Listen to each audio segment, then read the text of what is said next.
Inanyahan ko kayo na makibahagi sa panawagan ng President ng CVCP, si Pablo Cardinal David, na sa Dugong Bombo, Little Pain, a Life to Gain.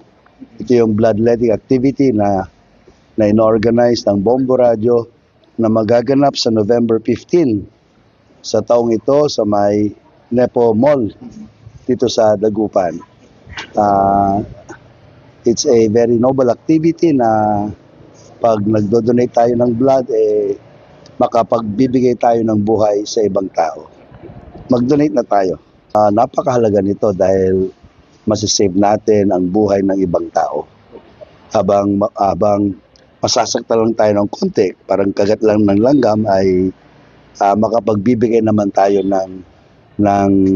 ng dagdag sa buhay ng ibang tao.